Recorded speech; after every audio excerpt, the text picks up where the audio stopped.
క్షేత్ర ఛానల్ ప్రేక్షకులకు సాదర స్వాగతం. ఈరోజు మనం ధ్యానం వలన కలిగే లాభాల గురించి తెలుసుకుందాం. సుభాష్ పత్రిజీ ధ్యానం వలన ఎంతటి లాభం ఉందో, ధ్యానం చేయటం వలన ఎంతటి లాభాన్ని పొందుతాం, ఏ విధమైనటువంటి ప్రయోజనం మనకు చేకూరుతుంది, వీటన్నిటి గురించి అద్భుతంగా తెలియచేశారు.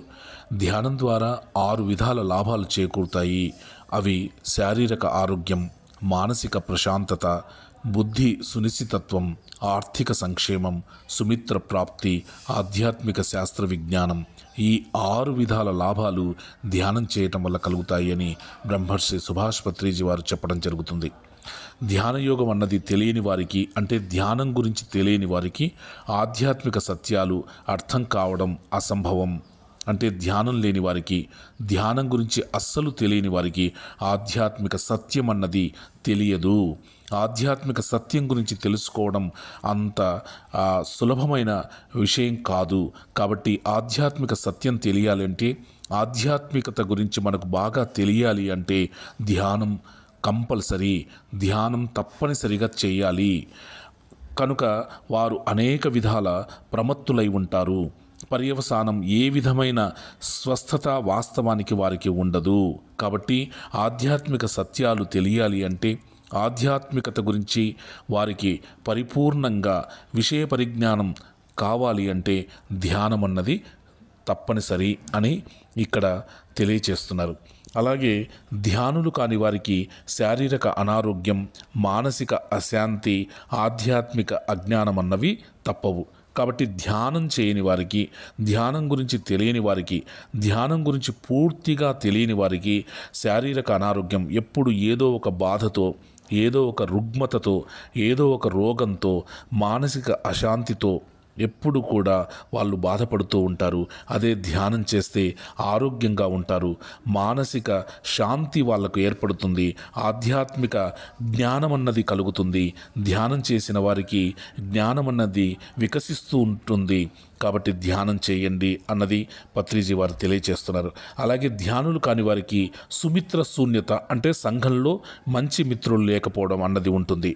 అదే ధ్యానం చేసిన వారికి సంఘంలో మంచి మిత్రులు, సంఘంలో మంచి స్నేహం అన్నది ఏర్పడుతుంది. కాబట్టి సజ్జన సాంగత్యం అంటారు పత్రిజీ. సజ్జన సాంగత్యం చేయటం వల్ల సజ్జనులు మనకు దొరుకుతారు, వాళ్ళతో సాంగత్యం ఏర్పడుతూ ఉంటుంది. కాబట్టి ధ్యానం అన్నది చాలా ఇంపార్టెంట్. కాబట్టి ప్రతిరోజు మనం ధ్యానం చేయాలి అన్నది పత్రిజీ వారు తెలియచేయడం జరుగుతుంది. అలాగే ధ్యానులు కాని వారికి ఆధ్యాత్మిక అజ్ఞానం, అంటే మనం ఎవరమో, ఎందుకు జీవిస్తున్నామో అన్నది బొత్తిగా తెలియకపోవడం అన్నది తప్పదు.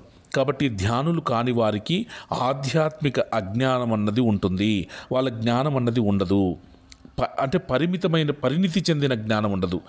ఎందుకు జీవిస్తున్నాము, ఎందుకు వచ్చాము ఈ భూమి మీదకి, ఏ విధమైనటువంటి మన జీవితాన్ని గడుపుతున్నాము అన్నది కూడా వాళ్ళు అర్థం చేసుకోలేని స్థితిలో ఉంటారు. అదే ధ్యానం చేస్తే ఆధ్యాత్మిక జ్ఞానం అన్నది వికసిస్తుంది. పరిపూర్ణమైనటువంటి జ్ఞానాన్ని మనం సంపాదించుకుంటాం. మనం ఎందుకు వచ్చాం ఈ భూమి మీదకి, ఎందుకు జీవిస్తున్నాం, ఎలా జీవించాలి, జీవించడం అన్నది ఒక కళ. అద్భుతమైనటువంటి జీవితాన్ని మనం జీవించాలి, ఆధ్యాత్మికమైనటువంటి జీవితాన్ని మనం జీవించాలి అన్నది అర్థం చేసుకుంటారు. కాబట్టి ధ్యానం చేయండి, ధ్యానం చేయండి అని పత్రిజీ పదే పదే చెబుతూ ఉంటారు. వారు ఎంతో అద్భుతమైనటువంటి ధ్యానాన్ని మనకు పరిచయం చేశారు. సింపుల్గా సాధారణమైనటువంటి సులభతరమైనటువంటి ధ్యానాన్ని మనకు పరిచయం చేయడం జరిగింది. ఆనాపానసతి ధ్యానం. ఆన అంటే ఉచ్ఛ్వాస, పాన అంటే నిశ్వాస, సతి అంటే కలిసి ఉండడం. ఆనాపానసతి ధ్యానాన్ని మనకు తెలియచేయడం జరిగింది. ఉచ్ఛ్వాస నిశ్వాసలతో కలిసి ఉండడం, ఎప్పుడు కూడా అనుసంధానమై ఉండడం, శ్వాస మీద ధ్యాస అన్న సింపుల్ సాధారణమైనటువంటి ప్రక్రియను వారు మనకు పరిచయం చేయడం జరిగింది. శ్వాస మీద ధ్యాస. మనం ఎప్పుడు కూడా శ్వాసను గమనిస్తూ ఉండాలి. శ్వాసను గమనిస్తూ ఉంటే మనకు ఆధ్యాత్మిక పరిణితి చెందుతాం. మానసిక ప్రశాంతతతో, స్వస్థతతో ఆరోగ్యంగా జీవించడం జరుగుతుంది. కాబట్టి ధ్యానం అన్నది ప్రతి ఒక్కరూ చేయండి. ప్రతిరోజు ఉదయం, సాయంత్రం మీకు ఎప్పుడు వీలైతే అప్పుడు ఇంట్లో కూర్చొని, ఒక ప్రశాంతమైనటువంటి వాతావరణంలో కూర్చొని, కళ్ళు 2 మూసుకొని, చేతులు కలుపుకొని, కాళ్ళు 2 లాక్ చేసుకొని, హాయిగా కూర్చొని శ్వాసను గమనిస్తూ ఉండండి, శ్వాసను గమనిస్తూ ఉండండి. సంగీత ధ్యానం కూడా వారు మనకు పరిచయం చేయడం జరిగింది. సంగీతంతో కలిసి ధ్యానం చేయడం అంటే మనకు ఆలోచనలు వస్తూ ఉంటాయి. ఆ ఆలోచనలు వస్తూ ఉన్నప్పుడు మన ఆలోచన సంగీతం మీదకి వెళ్ళాలి. అలా సంగీతం మీదకి వెళ్తూ వెళ్తూ వెళ్తూ వెళ్తూ నెమ్మదిగా శూన్యతలోకి వెళ్ళడం జరుగుతుంది. అంటే ఆలోచనలు తగ్గిపోవడం జరుగుతుందన్నమాట. అప్పుడు మళ్ళీ మనం నెమ్మదిగా శ్వాసను గమనిస్తూ ఉండాలి. శ్వాసను గమనిస్తూ ఉంటే హాయిగా మనకు ఆరోగ్యము, స్వస్థత, బుద్ధి పరిణితి చెందడము, మానసిక ప్రశాంతతతో ఉండడము, ఆరోగ్యంగా ఉండడము, సుమిత్ర ప్రాప్తి చెప్పారు, సజ్జన సాంగత్యము, ఆధ్యాత్మిక శాస్త్ర విజ్ఞానం ఇవన్నీ కూడా మనకు లభ్యమవుతాయి. కాబట్టి ప్రతి ఒక్కరూ ధ్యానం చేయండి మై డియర్ ఫ్రెండ్స్. ధ్యానం వల్ల ఎన్నో లాభాలు ఉన్నాయి. మీరు ఆరోగ్యంగా ఉంటారు. సంఘంలో మీకు ఒక పేరు, ప్రతిష్ట, కీర్తి దక్కుతాయి. మీకు కావలసినవేవో మీ దగ్గరికే వస్తాయి. ధ్యానం చేయడం వల్ల ఎన్నో లాభాలు ఉన్నాయని పత్రిజీ పదే పదే చెప్పడం జరిగింది. కాబట్టి ధ్యానం వల్ల ఇన్ని లాభాలు ఉన్నాయి. అది మీ మంచి కోసమే. కాబట్టి మీరు ప్రతిరోజు ధ్యానం చేయడానికి ప్రయత్నం చేయండి, సాధన చేయండి. ధ్యానం వల్ల ఎన్నో లాభాలు ఉన్నాయి. కాబట్టి ధ్యానాన్ని పట్టుకోండి.